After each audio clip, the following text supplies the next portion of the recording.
Libo-libong deboto ang dumagsa sa taunang pahalik sa Jesus Nazareno na ginagawa sa Quirino Grandstand sa Maynila. Ang ilan sa kanila nagpamorningan na para sa kanilang debosyon. Para sa update, magbabalita live si Mobile Journal, Amy Atienza. Amy, kumusta na ang sitwasyon dyan at mahaba pa rin ba ang pila? Maririnig mo siya.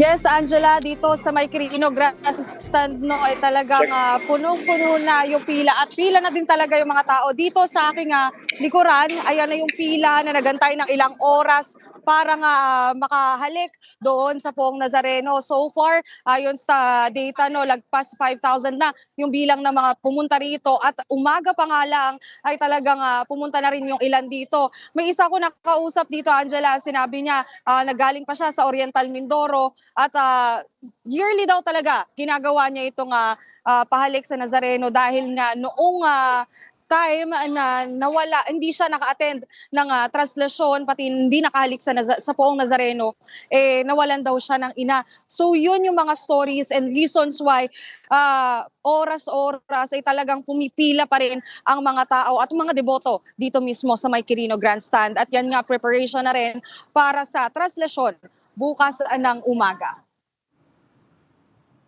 Amy, may mga nakausap ka na ba ng mga deboto dyan at ano-ano yung kanilang mga kwento? Ay nakatulad na sabi ko, Angela, isa sa mga talagang pumukaw sa atin dito ay yung nung nawalan siya ng nanay dahil daw hindi siya nakahalik sa Poong Nazareno noong 2017 yan. So kinaugalian niya na after that talaga ay maging mas consistent na, so tuloy-tuloy na yung pagdating niya dito. Yearly rin ay pumupunta na siya at try natin na kumausap dito ng ilang mga deboto. Hello po. Baka po pwede po kayong ma-interview. Matanong lang po, anong oras po kayo dumating po dito?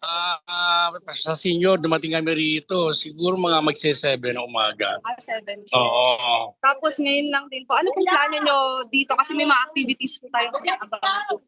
Wala, basta makahalik lang kami. Ito po, pamilya ko. Yan lang, 62. Pero ilang years na po kayong pumupunta dito? 1990s pa ako. So matagal, Oo, matagal na. Oo. po. Yun ang panata ko naman. Kinakailangan na tuparin yung panata para sa family ko yan. Pero ano po yung parang mga na-experience nyo rin po na Okay naman, na-experience ko naman. Halimbawa, wala akong trabaho noon na lagi lang akong pray. Nabigyan ako ng kagitang trabaho. Bigyan lang. So hanggang this 2026 po trabaho pa rin po? Oo, hanggang ngayon. Andito pa rin yung kalakasan ko pa rin sa pangatawan. Yan bigay ni God sa akin ni Poong Nazareno. Sorry, sir, ano pong pangalan niyo po? Botit Tipo.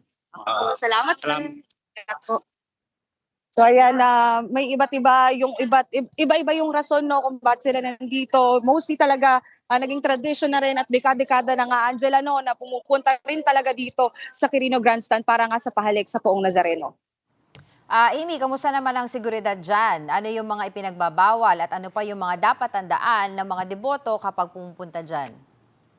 Well, isa talaga na kailangan daw i-anticipate ito, Angela, talaga yung dagsa ng tao. So kung medyo nakakaranas pa ng health concerns, kung hindi talaga mapigilan, ay magdala nga ng face mask, pati mga gamot. May naka-standby naman na medical services dito sa iba't ibang corners around. May mga first aid station, pati na rin emergency vans para nga dun sa makakaranas ng sakit. Bukod pa dyan, Angela, payo na lang din ng mga otoridad na sundin yung mga patakaran dito. Dito kasi may mga pila, and then dun pa sa dulo yung pila talaga for PWD, senior citizens, and pregnant women. So hindi daw talaga may iwasan din na maghintay pa rin ng napakahabang oras. At dito naman sa aking likuran, kung makikita nyo, eksakto. May nagbibigay naman ng mga pagkain, pati na rin ang tubig.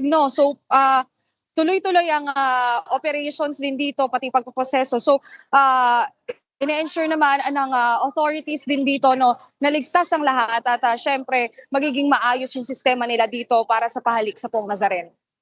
And of course, syempre bukas na nga ito ang traslasyon. Ano pa yung mga aasahan natin doon? Well, Angela, ito yung schedule ng traslasyon, before the traslasyon. So later today, magkakaroon din tayo ng panalangin sa Takip Siling. Magsisimula yan ng 5 p.m. So from 5 p.m. onwards, magkakaroon na ng activity doon sa mismong grandstand. At yun nga, may ilan na rin tayo nakita, Angela, na naglatag na ng kanilang mga mats para nga mag-abang. Yung ilan ay nakadaan na rin sa pahalik sa Poong Nazareno. So yun, mga activities na abangan. And around 5 a.m. daw bukas, inaasahang umalis mismo yung imahen para nga makaikot na papuntang Quiapo Church. Angela. Maraming salamat, Mobile Journal, Amy Atienza.